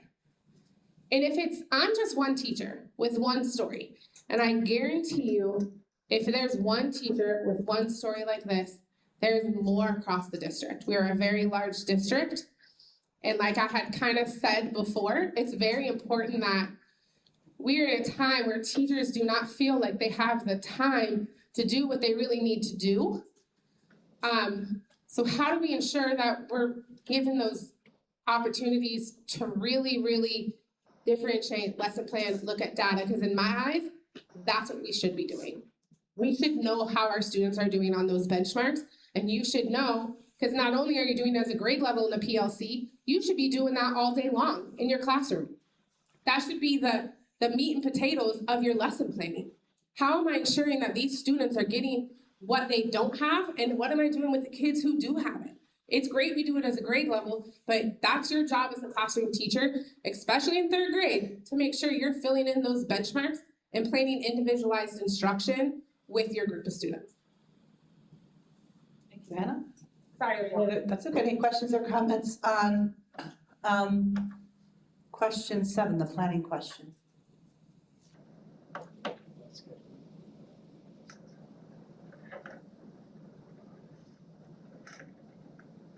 Maybe. Oh, Sorry. well, were you gonna? Actually, now that I've thought about it, I do have a situation where I helped out. And so there was a middle school, a couple of years ago, there was a middle school, and they were using counselors in the cafeteria, which I think has some benefit because, you know, that's where the kids are kind of socializing and it's not as formal, right? But in using all of the counselors in the cafeteria every day, the counselors weren't able to get their job done. And they wanted to do the job they were being paid to do by the district, the counselor job. And so my last kind of meeting with them, it was simple. Ask your administrator what they want. Do they want counselors or do they want highly paid cafeteria monitors? Because you can't have both. Sometimes it is what it is. And again, this is another instance of where we continue to bring up the fact that the district makes choices on staffing and makes choices, and when gaps are created, the solution is the employees. Do more, meet more, have less planning time. That's the only solution. It's like every problem seems to be a nail, and the only solution you have is the employees. And so it kind of is what it is, but and that was a couple of years ago they had to have this discussion with their administrator, right? I'll be in the cafeteria all 3 lunch periods every day. That is cool. But I will not have time to do my counseling job. So what do you want me to do? And as part of this idea that we're requiring people to do meetings and plan together and do all this stuff, it's the same kind of thing. If you want me to do all this stuff with other people together, that's cool. But when do I grade papers? When do I get my lesson plans done? And I'm gonna tell you right now, teaching, for as long as there has been teaching, people have done work outside of contract hours. That is never, I did at Royal Palm. I'm sure all of you that work for the district did it in your roles in a classroom. You do work outside of contract hours in your current situation. Just because it has always been such, doesn't mean it should continue as such. And I'm telling you now, people are at a point where things will not get done. And it is what it is. And so that's kind of my experience in having helped a group of people through kind of that idea that they weren't necessarily being used to their fullest potential, and their time was being taken away from the job they were being paid to do by the district to provide some other service that, you know, may be necessary on a spot idea. Because again, having a counselor in a cafeteria is probably a good idea. Talk to the kids, develop a different relationship, right? Do that stuff. But at the expense of what we're paying you to do is probably a misuse of the employee's time and their energies. Thank you, Kevin. Ron? No? I don't think I have any questions yet. Go ahead, Kurt. I have a question about scheduling, based off of what Anna said, and I know that staffing specialists do a lot of the scheduling. They are overworked. I don't know how they do everything that they need to do in the day. And they're under very strict legal guidelines. What is the guidance from, I guess, from ESE around how those meetings are scheduled? From speaking to some of our members, to me, it almost seems like it just appears on a calendar and they're expected to go there. And I mean, how is it that another bargaining unit member can say you're going during your planning time on X day? I'm really curious what that process looks like, because I don't know. I don't have I would have to research. I don't know, and I don't know if anybody can add anything specifically to that, because I just don't know. I can get you guys more form. I can bring the more formal guidance to even labor management or another time, Kurt. I think it's when the staffing specialists are there, they're not there every day. A lot of times they rotate between. The goal is to get as many as you can planned in. They'll typically get a sub for the day. The sub can cover teachers throughout the day to cover it. It's working off of efficiency. Some places will schedule during planning, some people will not. Some will use coverage during classes. I think Anna had just said that sometimes she'll have a sub come in and cover that class so she can do it. It's really trying to meet that federal requirement, 10-day notice, all those different things that come into it. Amy, do you mind if I respond? Yes. I like the idea of the sub. In my conversations with many principals, and I say you can get a sub, they seem absolutely dumbfounded that IEP subs actually exist. We mentioned that before in labor management. Is that more the norm, that there is a sub there to release the teacher during that instruction? From what I understand, these guys can answer, but I think that is pretty common practice these days. The budget in mind. Yep. In ID, Yeah. Anna? I think the guidance is if, that I've heard through the chains, that if there's more than 3 IEP meetings in a day, then they can get a sub, an IEP sub, but if there's less than 3 meetings in a day, they cannot, is what I've been told. I think that, yeah, right. So IDEA, in order to use IDEA funding, you have to be certified. Our IPA grant compelled that you have a full day sub. 3 or more IEP meetings. Yeah. Did you? So that's the IDEA grant requirements. Okay. Thank you for clarifying that. Where would you like to go next? Go ahead. I think our reason for wanting to discuss this, and we have some contract language here. I don't think I need a little more time just to flesh it out. But putting some sort of limitation over utilizing a teacher's, this would be the individual planning time for IEPs, 504s, things of that nature. I mean, unless they obviously decide that they want to use that time. But in our conversations and in our surveys with our members prior to bargaining, it seems like it's becoming more of a problem where the individual planning time is, usurped is the only word I can think of, but it's just being utilized for these types of meetings. And as Kevin said, when does the other stuff, that you have to do, when does that get done? Anna, that's a question. I just wanted to clarify something kind of based on what Dr. Shaker said. Yes, I give up my planning time to attend meetings, but it's not because I necessarily want to. Right. And one of the questions, you know, that we've kind of been having are who owns, right, the planning time? And so I asked, well, who owns the instruction time? Who owns that? Because I don't feel like I own my instruction time.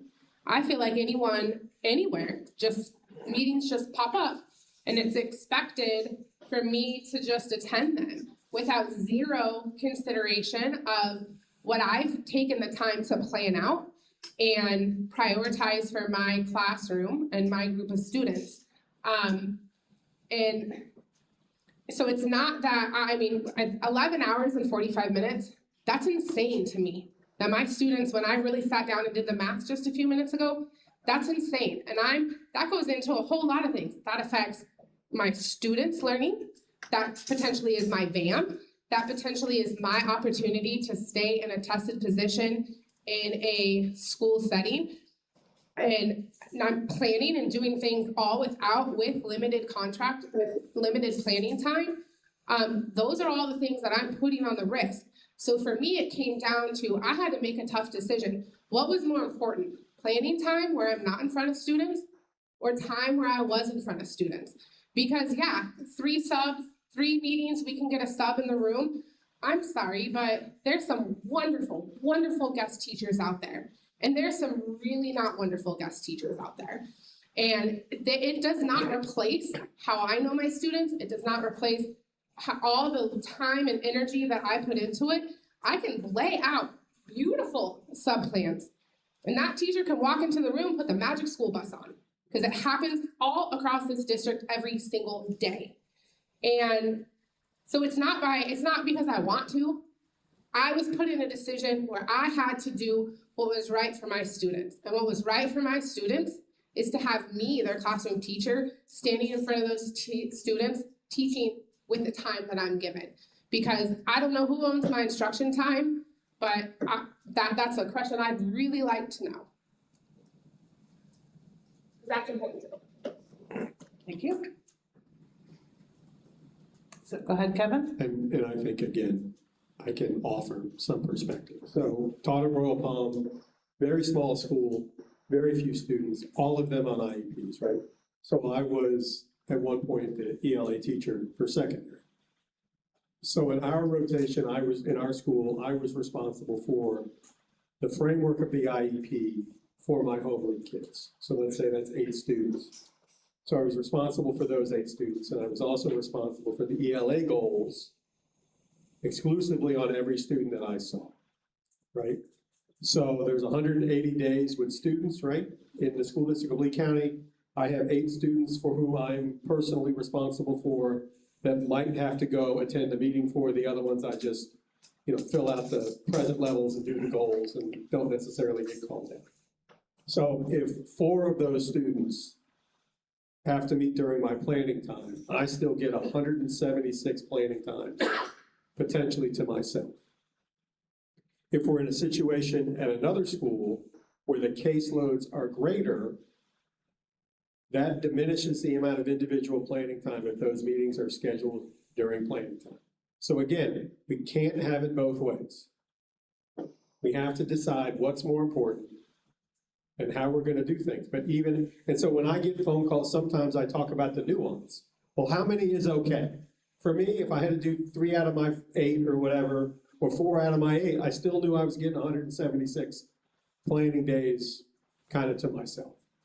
But if I'm having to do 20 or 30, or miss, 11 or 14 hours of instruction to do these things, and that's one thing that I think language sometimes can't solve is the nuance.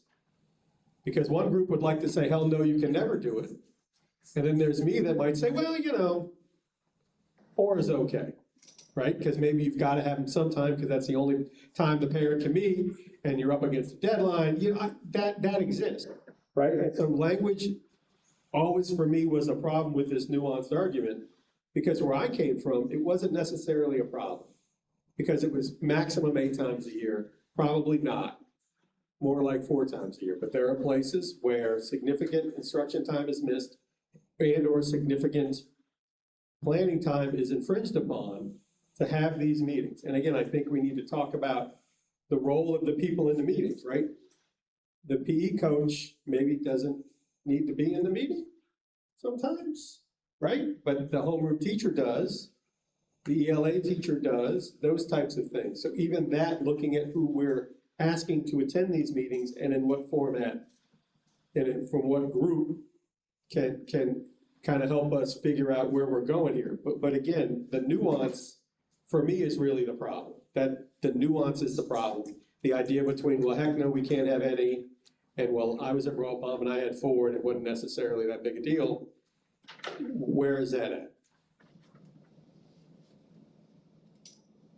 Thank you. Comments, options, anything? Go ahead. Just again, I understand, and I mean, Anna kind of painted the picture fairly well there as far as what she's required to do. Couple things in relation, again, so we definitely know some, there's obviously schools across the district that are different with the demographics, their student population, some of their needs, those kinds of things. So it's obvious, right, that when you have different variables with students, you may need more of that time for MTSS, whatever those kinds of things are based on the needs of your students. So it's not, there's not equity in those kinds of things across the district.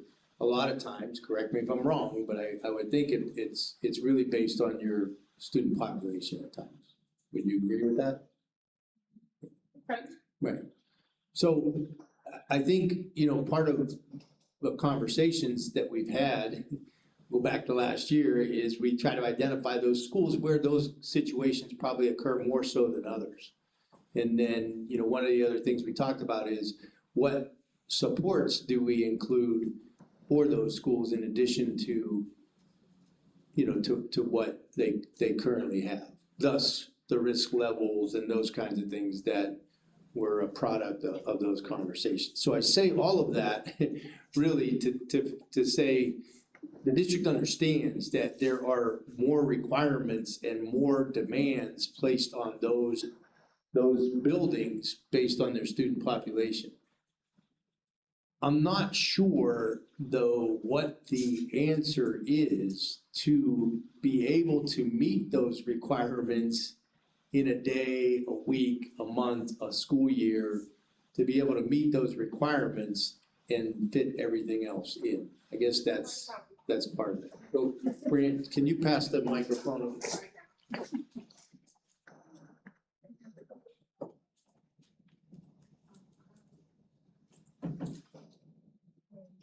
Well, one of the things I think that might help, Nathan, when you're getting the list of kind of how the staffing specialists schedule, there is an option for excusals for different teachers at different points. It's not really easy and they don't love to do it. You have to do like a little form and the parent has to agree to excuse them. But there are times when you talked about that maybe like the ELA gen ed teacher needs to give this part, but then maybe the ESE teacher can take over the next piece, or there may be certain times that some people can get excused. It's not a very common practice, and I know there's some federal guidelines require this, and I don't know what the nuance is, but that might be helpful too, I think, just if we figure out what the excusal options are.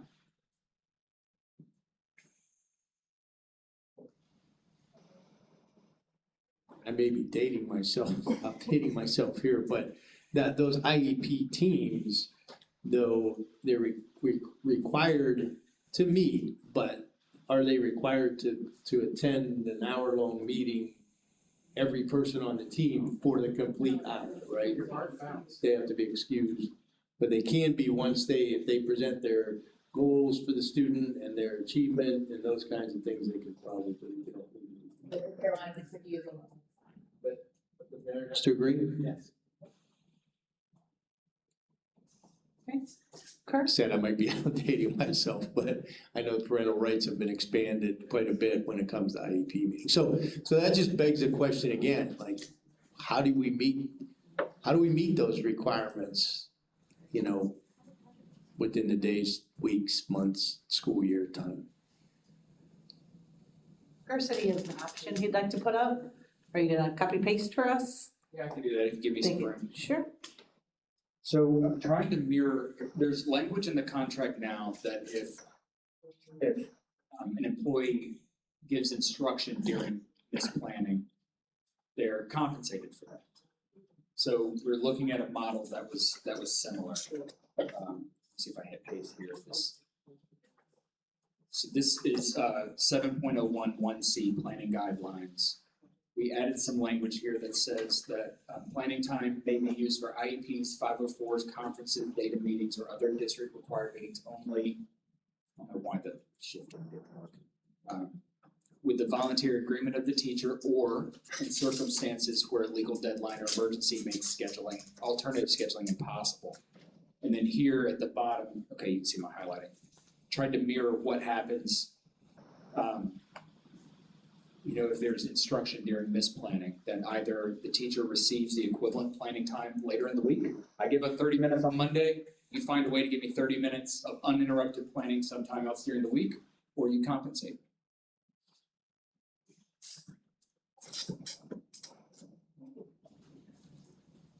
So current language also, right, so if you're 7 out of 7, so to speak, then you are required to make up the planning time. For 7 out of 7, yeah, that's a little different. Okay. Because 7 out of 7 is. Yeah, that's my question, how So is it different? This is, I really wish I had my second screen. So if you,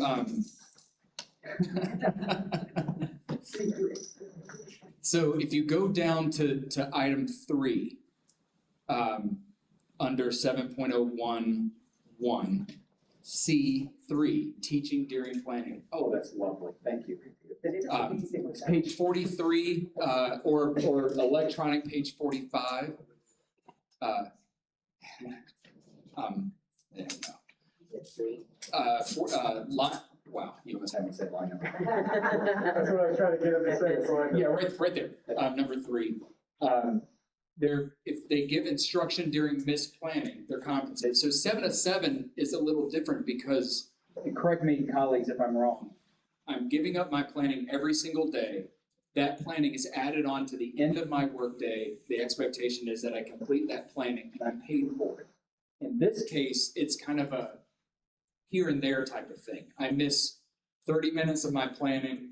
I'm compensated for those 30 minutes that I'm delivering instruction during that misplanning.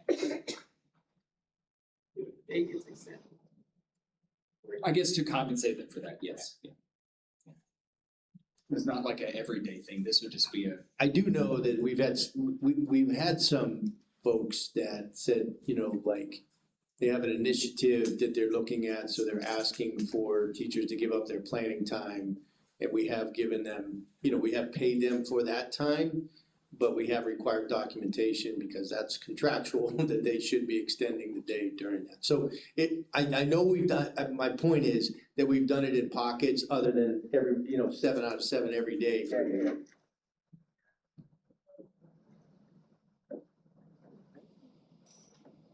Yeah, that's true.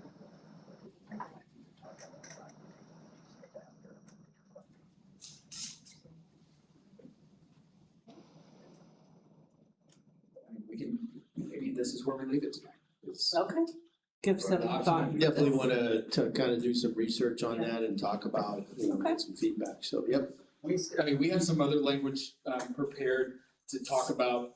Let's see, here I have common planning. I can't remember what we named it to. Cooperative. But we can save that for next time. Okay. Okay. Yeah.